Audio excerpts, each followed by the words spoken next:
दिव्यांग और 80 साल से अधिक के मतदाताओं के लिए चुनाव आयोग ने वोट फ्रॉम होम की व्यवस्था मध्य प्रदेश में पिछले उपचुनावों से ही कर दी थी।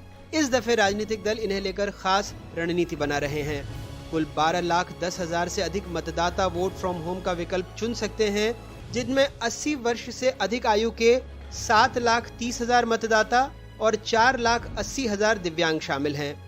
चुनाव के तारीख के ऐलान के 5 दिन के अंदर इनसे फॉर्म 12D भरवाया जाएगा। चुनाव की तारीख से 7 दिन पहले पोलिंग अफसर इनके घर पहुंचेंगे और बैलेट के जरिए ये वोट डाल सकेंगे। पूरी प्रक्रिया की वीडियोग्राफी होगी। यदि वो ये ऑप्ट करते हैं कि वो अपने घर से ही मतदान करना चाहते हैं तो उनको घर से ही मतदान की सुविधा उपलब्ध कराई जाती है। मतदान का जो शेड्यूल डेट होता है उससे ऑलमोस्ट 1 वीक पहले उनसे पोस्टल बैलेट के माध्यम से मतदान कराया जाता है। एक पोलिंग पार्टी का गठन करते हैं। जिस तरह से मतदान केंद्र में एक प्रिजाइडिंग ऑफिसर होता है और 3 पोलिंग ऑफिसर होते हैं, उसी तरह से घर पे जो लोग मतदान करते हैं उनके लिए भी पोलिंग पार्टी का गठन होता है, वीडियोग्राफर होता है और तमाम वो सारी प्रक्रियाओं का पालन होता है जो मतदान केंद्र के अंदर होता है।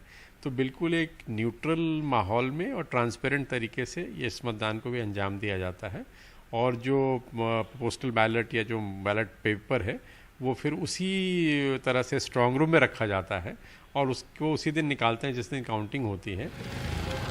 मध्य प्रदेश में फिलहाल 5 करोड़ 41 लाख से अधिक मतदाता हैं, जिनमें 2 करोड़ 80 लाख पुरुष और 2 करोड़ 61 लाख महिला मतदाताओं के अलावा 1,257 तीसरे लिंग के मतदाता शामिल हैं। 80 वर्ष से अधिक आयु वाले मतदाता लगभग 1.35% और दिव्यांग मतदाताओं का प्रतिशत 0.89% है। साल के अंत में विधानसभा चुनाव हैं, ऐसे में सारे राजनीतिक दलों की निगाहें इन्हें साधने में हैं, लेकिन विपक्ष इस प्रक्रिया को शक और सवाल से भी देख रहा है। मतदान को की प्रतिशत बढ़ाने के लिए अधिक से अधिक लोग मतदान करें, इसके लिए चुनाव आयोग लगातार प्रयास कर रहा है। लेकिन जो नई व्यवस्था उन्होंने दी है कि 1 सप्ताह पहले जो है वो दिव्यांग, बुजुर्ग और इन सब के पास जा जाकर जो है वो प्रशासनिक अमला जो है वो वोट कलेक्ट करेगा, उनके वोट लेगा।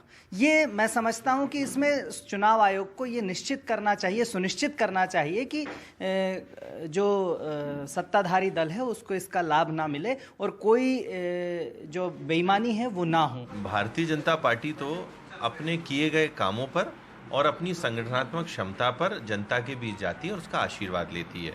कांग्रेस अपनी प्रत्याशित हार का ठीकरा कैसे फोड़ा जाए इसकी स्क्रिप्ट पहले से लिखना प्रारंभ करती है। चुनाव आयोग एक संवैधानिक संस्था है, कैसे चुनाव का प्रतिशत बढ़े, अधिक से अधिक अपने मताधिकार का प्रयोग कर सके, इसके लिए निरंतर प्रयासरत रहता है।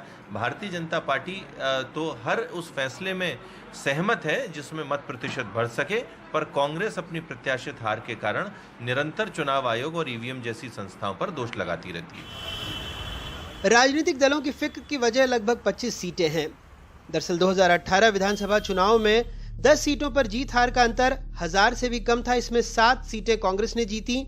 ग्वालियर दक्षिण कांग्रेस 121 वोट से जीती, सुवासरा कांग्रेस 350 वोट से जीती, जबलपुर उत्तर कांग्रेस 578 वोट से जीती, राजनगर कांग्रेस 732 वोट से जीती, दमोह कांग्रेस 798 वोट से जीती, ब्यावरा कांग्रेस 826 वोट से जीती, राजपुर कांग्रेस 932 वोट से जीती, जौरा बीजेपी 511 वोट से जीती, बीना बीजेपी 632 वोट से जीती, कोलारस बीजेपी 720 वोटों से जीती। कम से कम 15 सीटें बीजेपी 5000 से कम वोटों से हारी।